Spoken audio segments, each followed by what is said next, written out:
Hello everybody, and welcome back to the Wright Ace Attorney Trials and Tribulations walkthrough. It is time to finish off, I feel, our first day of investigation. So we've still got quite a lot of stuff to get done here, but still.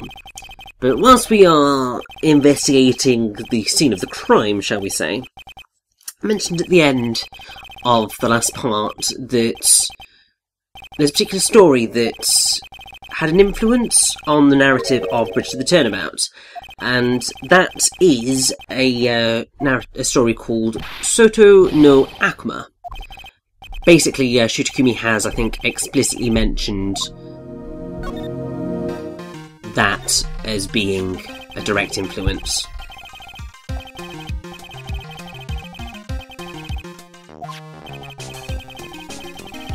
And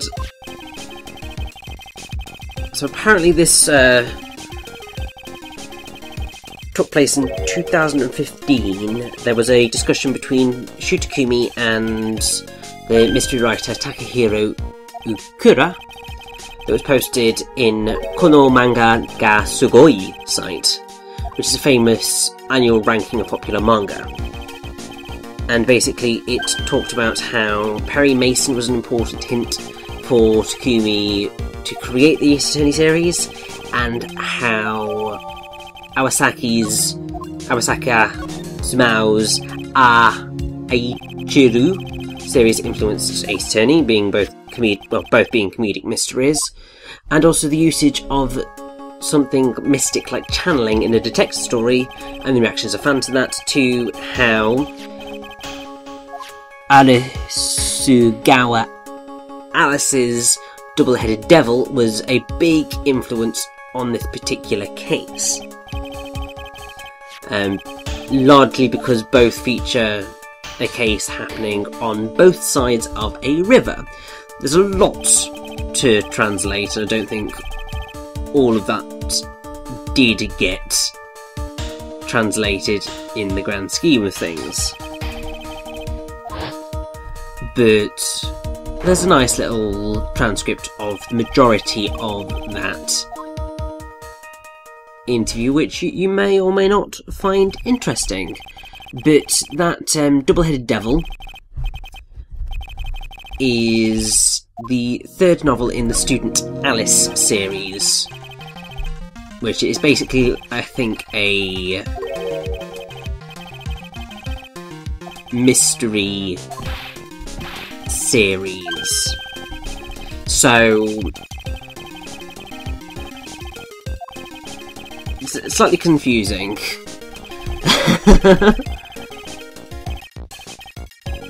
So basically there's the Writer Alice novels, where criminologist Himura Hideo and mystery writer Arisugawa Alice work together and solve crimes. Arisugawa Alice's, or Arisugawa's other main series is the Student Alice series, and in that series the Eito University Mystery Club members Igami Juru, who's head of the club, and Arisugawa Alice, a normal student and aspiring writer, work together and solve crimes. So what makes it even more confusing is Student Alice writes the Writer Alice novels, while Writer Alice writes the Student Alice novels. So it ultimately ends up being that each Alice is just a fabrication of the other Alice. But what I find quite intriguing about this is that what the Ace Attorney Wiki linked you to is a blog post about the story, and essentially, so I will just read this particular paragraph because I think it's the bit that is the most important to us here. So, the story develops at a steady pace due to the double investigation on both sides of the river, with Igami as the main detective on one side, and the three remaining EMC members on the other side, with Maria and Alice being the narrators for the respective sides. In fact, there are so many developments in this story that Arisugawa didn't insert one, not two, but no less than 3 challenges to the reader in this novel. The story develops even further even after several important plot details have been revealed by the deductions of the detectives.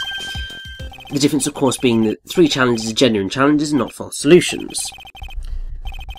So that kind of gets away from the point.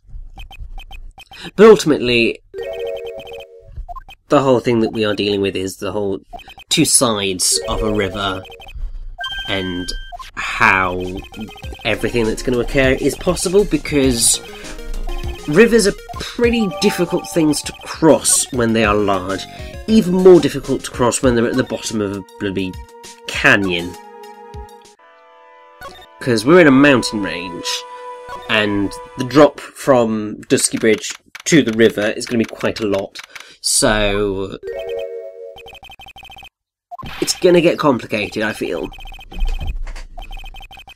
Also, I love that Edgeworth continues to call the Cyclocks Psycholocks.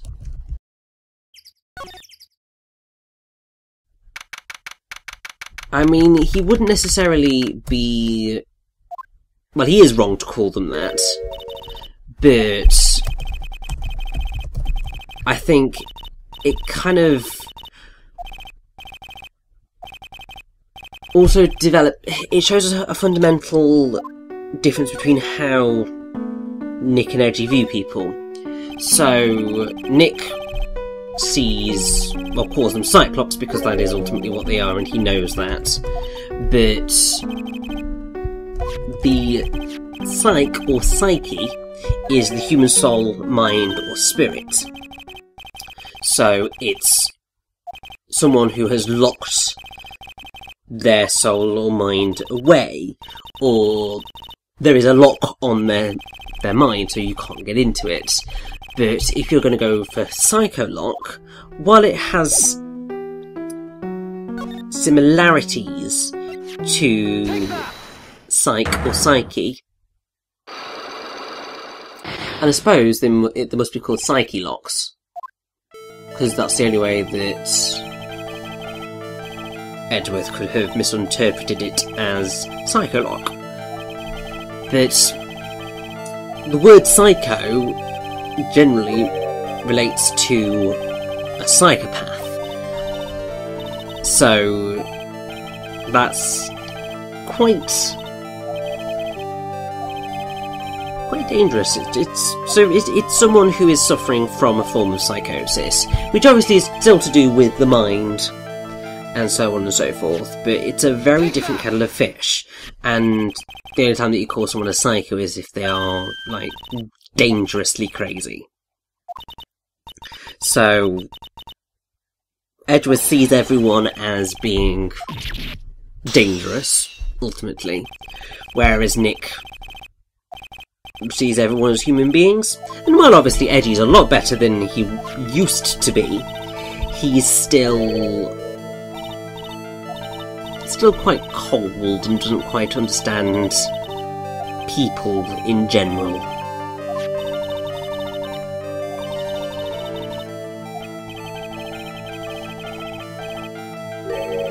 But already we are making some decent progress here. Take that! And thank God we know all about Nick. Because for some reason Iris doesn't want him to know anything. And that is why she was frightened by the blackmail letter. I mean, to be fair, most people do end up being frightened by blackmail letters. That's why most of the time they do acquiesce to the demands of the blackmailer, because slightly... well, it's dangerous, and people often will do anything to protect their secrets. I've probably brought it up before, but Shut Up and Dance from Black Mirror is a perfect example for how far people will go when they're being blackmailed. And it's an excellent episode of Black Mirror. I've said before, it's largely because it gave me that numb, emotionally numb, oh my god, I can't believe what I've just watched feeling, which is very much what Black Mirror should be, and I love it. But yes, we found out where the Heavenly Hall is located, so we'll pop down there, I feel.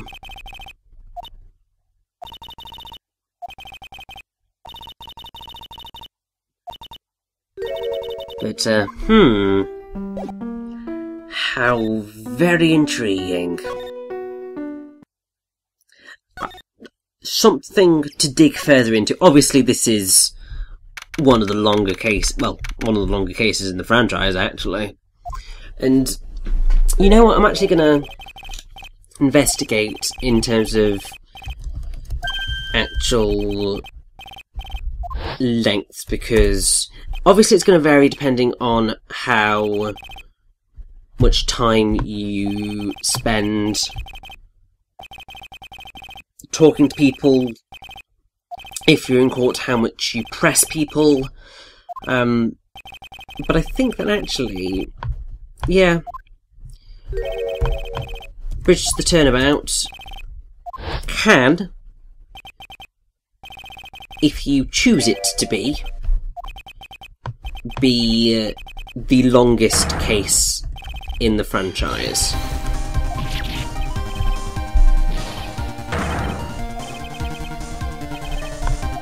Because going entirely on the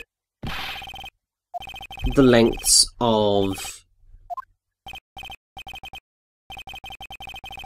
YouTube videos, because some lovely people have put the entire cases in one video, because why the hell not?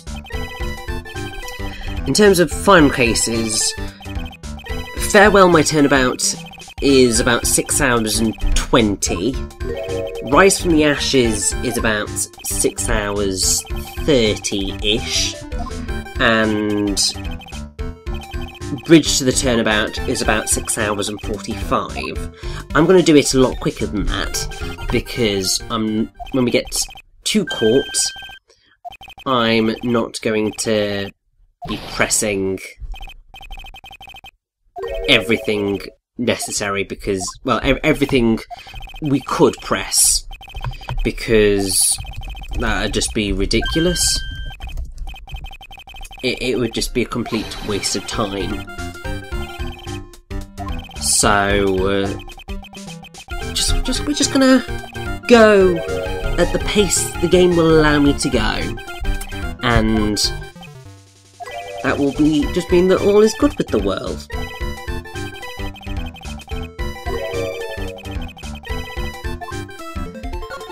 And, the only way to get Larry to spill the beans is to get him on the witness stand. We know how bad an idea that is. Because, I mean, how many times has Larry been on the witness stand now? It feels like, well, it's already more than it ever needs to be. Far more than it ever needs to be. But yes, so obviously the first Turnabout, he was on the stand in that case because he was the defendant. Actually, I don't think he never stood as a witness, but obviously he was in court for that particular case. Obviously he turned up in Turnabout Goodbyes, which is the one where Edgy got arrested for the murder of Robert Hammond. But once again, Larry wasn't a witness. Then, obviously, he turns up. Well, actually, no, so he pretty much sat the entirety of Justice for All out. Surprising. But then he obviously turns up in the Stolen Turnabout.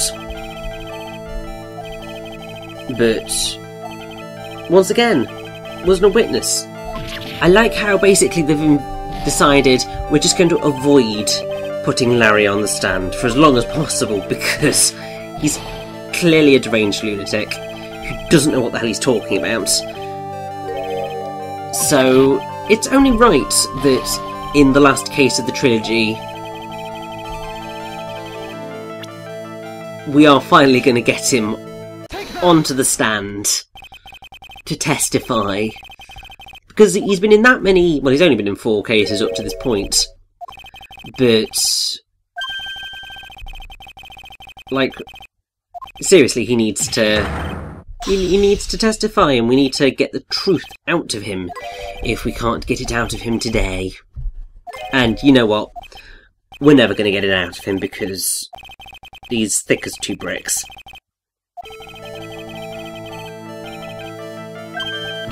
And from what Larry said, you can probably figure out where this Cyclock is going. And to be fair, it's one that I would say would be quite accurately described as a Psycholock, because Larry is ultimately a little bit of a psychopath. Because he was at Heavenly Hall, which means that ultimately he was the one who wrote the blackmail letter. So he wrote a blackmail letter to the person that he fancies. As I said, not the smartest tool in the shed. Not the smartest biscuit in the biscuit tin. Not the smartest cookie in the cookie jar. Not the sharpest pencil in the pencil case. Not the sharpest tool in the shed. But yes, he was going to meet Iris, or wanted to meet Iris.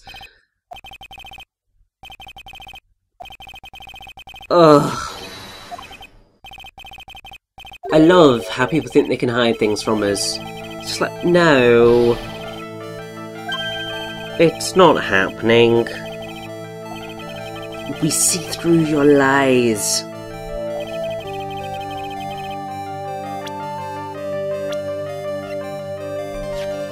And even when... because obviously Larry turns up in further Ace Attorney games, obviously. So he turns up again in Turnabout Ablaze, which is the final episode of Ace Attorney Investigations Miles Edgeworth. He is then in Turnabout Target, which is the first case of Gyakuten Genji 2, which is Ace Attorney Investigations 2. Then he turns up again in the Inherited Turnabout, which is the 3rd episode of Gyakuten Genji 2. So, you know, he turns up a lot in the Gyakuten Genji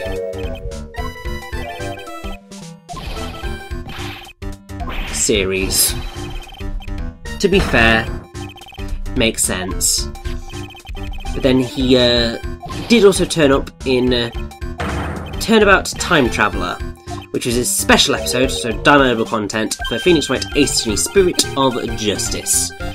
So... and that actually is the first reappearance of Larry in the main series since Trials and Tribulations. So... I have to say, at some point in time, I really am going to have to play the rest of the series, i.e. Apollo Justice, Dual Destinies, Spirit of Justice, because... and all the DLC, obviously, because... well, mostly Spirit of Justice, because from what I can gather it is a return to form for the series. Because I know Apollo Justice didn't go down too well, and Dual Destinies, well, relatively well received. I think had lots and lots of grammatical errors and spelling errors. I know, I've noticed more than a few in Trials and Tribulations, don't get me wrong, but we have moved on since the time this game came out. Standards have gone a lot higher in terms of localizations, and considering how much we spend on games nowadays, I feel the least you can do is make sure that your spelling and grammar is correct in your in-game text. But here we go, Larry's still got secrets, and we do not have time to break this site lock, which means we are going to have to take him into court and make him testify. And that's exactly what we're going to do. We're heading to court. Oh boy.